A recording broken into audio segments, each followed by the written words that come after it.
Hello, thanks for joining us for this segment on human trafficking. My name's Allie Martinez. I'm the chair of the Mid-Michigan Human Trafficking Task Force, and I'm joined today by Sheriff Myron Greene from Midland County. How are you doing? I'm good. Good. Thanks for having me here. Good. Can you tell us a little bit about yourself and your background at the Midland Sheriff's Department? Who are you and what do you do?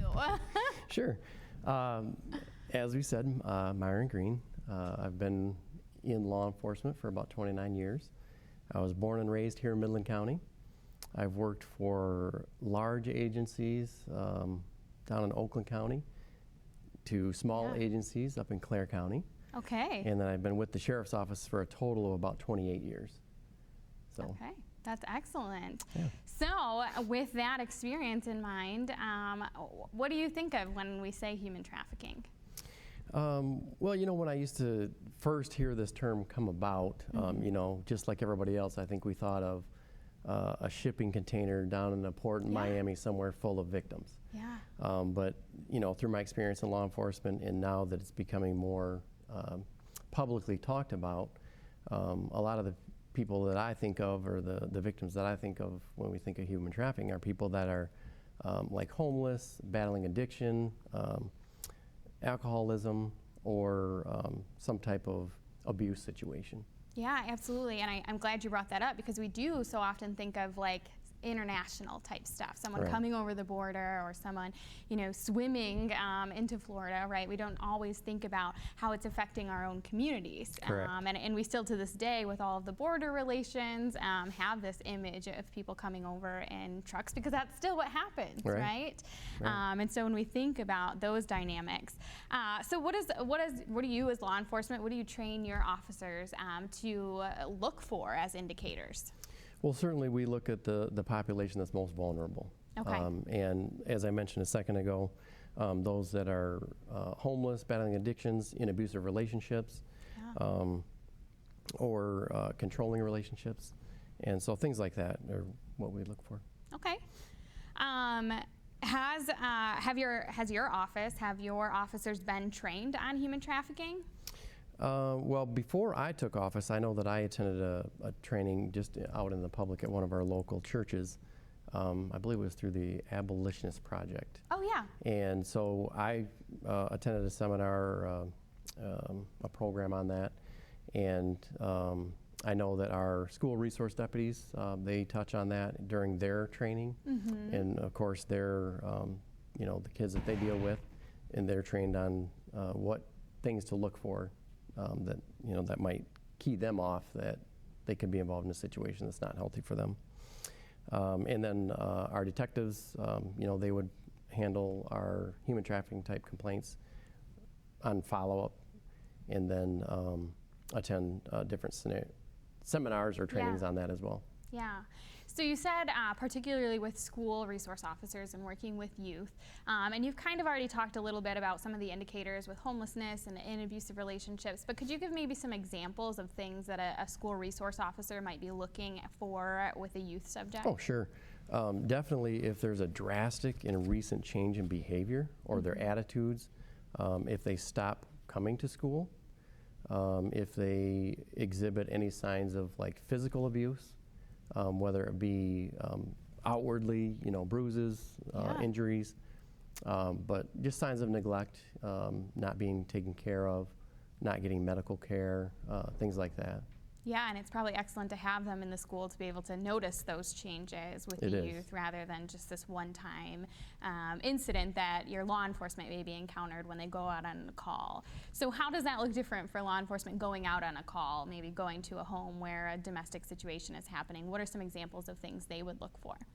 I think they would look for the same things, but also when you're dealing with a domestic violence type situation out in a home, you don't have the close relationships that the deputies do in the schools. Yeah. So they get to know them on a personal level throughout every day, seeing them. So they would notice, you know, changes in their behavior, lifestyle, physical appearance, stuff like that. But in a situation where we respond to a home, certainly we would look at, you know, the surroundings themselves to make sure there's enough food, water, you know, things to drink, electricity, and clothing, and things like that. Yeah, definitely. Just the normal signs of life, right? Is life happening how you would expect it to be happening in this particular situation, right? Yep. And so let's say that they do identify someone that they do think could potentially be in a situation. What happens at that point? Is there like a set of questions that they would ask to get a disclosure, or how do they navigate someone that they do think is experiencing trafficking? Yeah, anytime that we're always looking for things that just don't look or seem right. And so if they discover things through conversation or in an investigation that would lead them to believe that they were involved in a situation with human trafficking, then they would ask certain questions.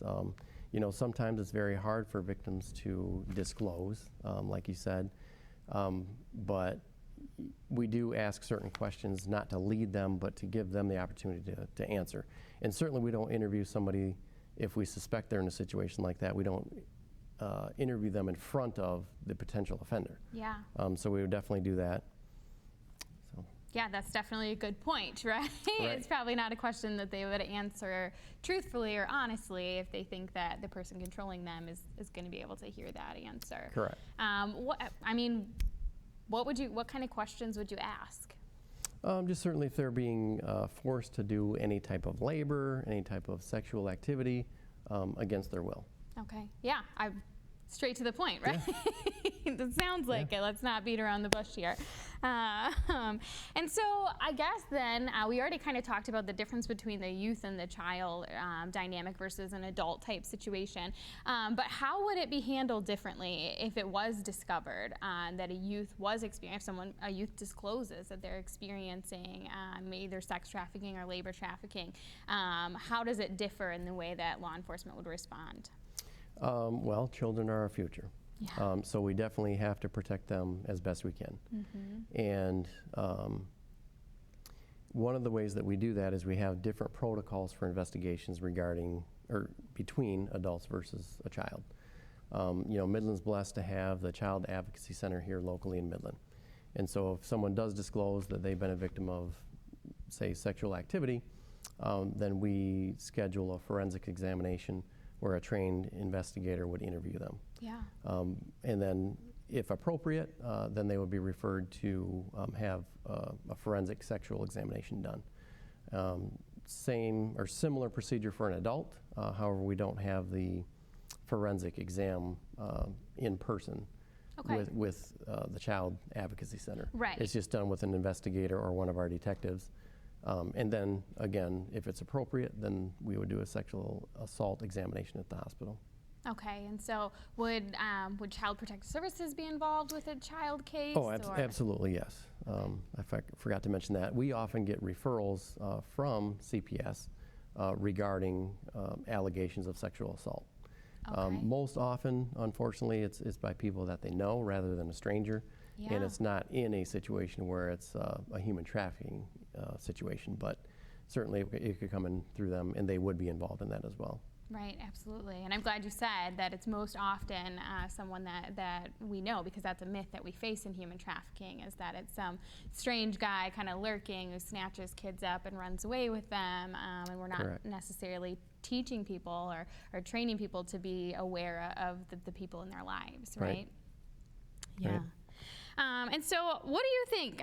You've worked in big departments like Oakland County, you've worked in the tiny ones in Clare, you're here in Midland now. Do you think there is human trafficking in Midland County? Well, I think there's no area that's exempt from it. A lot of people think that Midland lives in this little bubble and that we don't have the crime that other areas do. We all have the same crime, just on different levels. Yeah. The problem with human trafficking is that, I think you touched on it earlier, is that it doesn't present itself always as human trafficking. It comes up through a different type of investigation. And you know, it's an underreported crime, and again, the victims have to be willing to come forward and disclose that it's that type of a situation. Yeah. So it could be here. Again, I personally have not seen a legitimate case of human trafficking reported to our office, but certainly in the larger areas where you have bigger venues, and bigger things going on in the community and larger populations where it can be hidden, then certainly it would be more prevalent there. Absolutely. So if I'm a resident of Midland County and I see something that I think might be human trafficking, what should I do? Well, certainly 911 is for an emergency type situation. Okay. And then we would handle that on a local level. Yeah. But at the state level, we also have, the Department of Health and Human Services, and then as we already talked about, CPS or APS, Adult Protective Services. And then on the national level, there's the National Human Trafficking Hotline that they could call. Yeah, excellent. I don't think we touched too much on labor trafficking and how that might differ. I think that we talked a little bit about the indicators that law enforcement might notice in sort of a sex trafficking situation with a vulnerable youth in particular. But do you think there are some signs and indicators that I, as a regular resident, might notice about a labor trafficking situation here in Midland County? Again, I think something in that situation, again, that would go on behind closed doors. So it's not, you wouldn't see it out in the public so much. Yeah. But again, it could cause changes in behavior, it could cause changes in a person's appearance, and certainly it could cause, a difference in their home life, whether they have a home to go to or if they don't. Yeah. So again, a lot of these things, the victims are afraid to get out of the situation because they are provided certain areas that they're needing or wanting in their life. Again, whether it be a roof over their head, food to eat, unfortunately if it's somebody struggling with addiction, if they're provided drugs or alcohol, and that's, it keeps them in the trap of human trafficking. Yeah, it's a manipulative process. Correct. That a trafficker is then using to kind of lure them and keep them in. And so I'm so glad that you mentioned those indicators. Right. Do you have anything else that you want to add as we start to wrap up here? I do. I brought a couple of things that I could touch on. So in law enforcement, as we respond to different types of calls, whether it's city, county, state, we're required to give victims, and no matter the crime, these victims' rights pamphlets. Excellent. And in the pamphlet, I sit on our local human trafficking task force, and so we just recently added to this pamphlet the human trafficking contact information. So now that's in there. So even if we respond to a call for something totally different, this is available so that if somebody knows or is involved in human trafficking, they can reach out for help in that area. And then, as I touched on a second ago, the national hotline for human trafficking. Yeah. So they can call, they can text, they can chat, and they can submit a tip online through a form at the national website. So they can do that. So there are avenues to get help out there. Yeah, and how would submitting a tip on the national hotline, what happens to it then? How do you guys find out about it? Well, they would determine whose jurisdiction would cover it, and then they would contact whichever agency covers that area, and then we would handle the investigation from there. Okay, so that might be if I have sort of a sneaking suspicion or that feeling in my gut of like something's not right here, that would be a way for me to still be able to contact it, know it's getting back to law enforcement without having to feel like I'm calling 911 and tying up the line. Right? Correct. Yeah. Right. And like you just touched on about calling 911, and I mentioned it earlier, a lot of people think you can't call 911 for certain things, whether that are non-emergency. 911 is the call center intake for everything, basically. Okay. And there is a non-emergency number that they can look up, but it's certainly, if it's an emergency, definitely call 911. Or if it's something that you feel might be even an emergency, then you could certainly call 911 as well. Nobody's going to shame you for calling 911. That's excellent, because I think that we have had this sort of generational expectation that I can't call 911 unless it's a true emergency, or else I'm going to be in the way of someone else's emergency. Right. And so I appreciate you throwing that out there for our viewers to know. Sure.